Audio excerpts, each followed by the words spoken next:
സെയിൽസിന് ഇപ്പോഴും നാട്ടിലൊരു ചീത്തപ്പേരാണെങ്കിലും ഇത്രയും കൂടുതൽ റവന്യൂ ഉണ്ടാക്കാൻ പറ്റുന്ന, ഇൻകം ജനറേറ്റ് ചെയ്യാൻ പറ്റുന്ന വേറൊരു ഫീൽ. കാരണം എനിക്ക് തോന്നുന്നത് സെയിൽസുകാരെ ഇപ്പോഴും ആൾക്കാർ കരുതുന്ന പണ്ട് ബാഗും തൂക്കി വന്ന ആൾക്കാരെ ആ ഒരു മോഡാണ് സെയിൽസ്. പക്ഷെ അങ്ങനെയല്ല. ഇപ്പൊ ബിസിനസ് ഡെവലപ്മെന്റ് എക്സിക്യൂട്ടീവ്, ഇപ്പൊ ഞങ്ങളൊക്കെ ഇപ്പം ലിങ്ക്ഡിനിലോ അല്ലെങ്കിൽ പിന്നെ ഔക്കിയിലൊക്കെ ജോബ് പോസ്റ്റ് ചെയ്യുമ്പോൾ സെയിൽസ് എന്താ റെപ്രസെന്റേറ്റീവ് എന്നൊക്കെ പറഞ്ഞു കഴിഞ്ഞാൽ ആരും അപ്ലൈ ചെയ്യില്ല.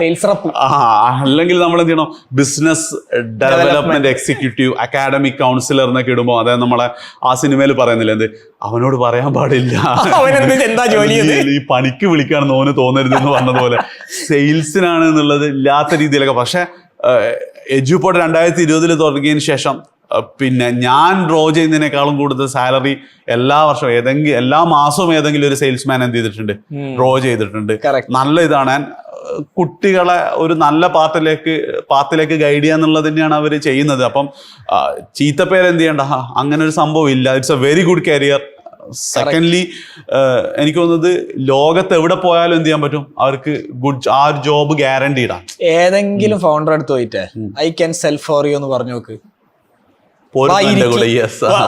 മറ്റേ എന്താ പറയാ, നമ്മളെ ലാല് ഇവനെ കൊണ്ടുപോകുന്നു, ബാബുരാജിനെ കൊണ്ടുപോകണ പോലെ പോരുന്നു എന്റെ കൂടെ.